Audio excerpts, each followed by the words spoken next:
Papa Wallie. Yeah, I remember going over the Māori where they lived quite often. Some of the memories are, he used to come home from the pub on the super snipe and bring us white paper bags of black ball lollies, yeah, and then give them to us, and then he used to take them off us because the bags were quite big.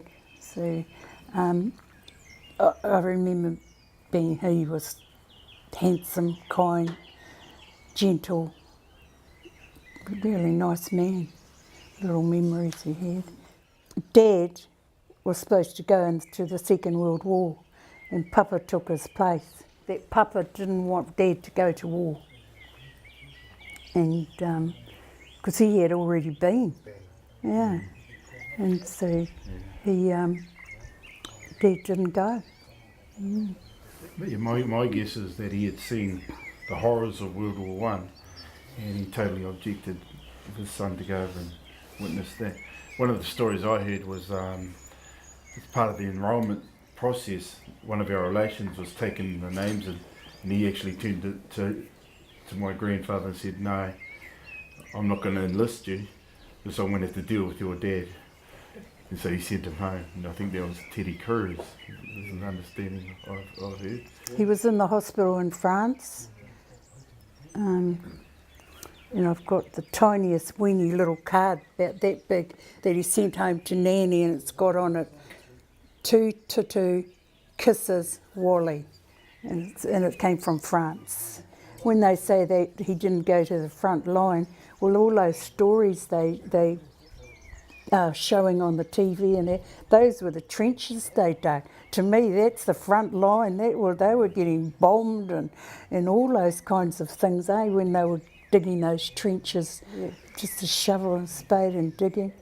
There's a local saying at Portangaho, during his time, you didn't need a cop in Portangaho. We had Wallie Wakefield.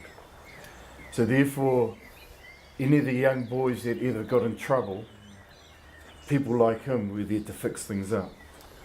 And I guess to a certain extent that must be true. And as I grew up, I've heard that he went to the circus. I've heard great things, that he was a good boxer and a good fighter.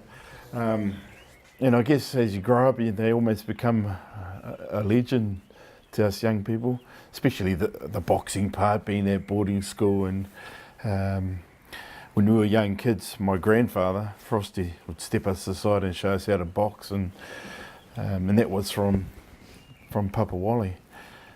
So there's always been a passion and to learn about him. And I guess as you get older and you look at history, for example, on things in the context of where our people were from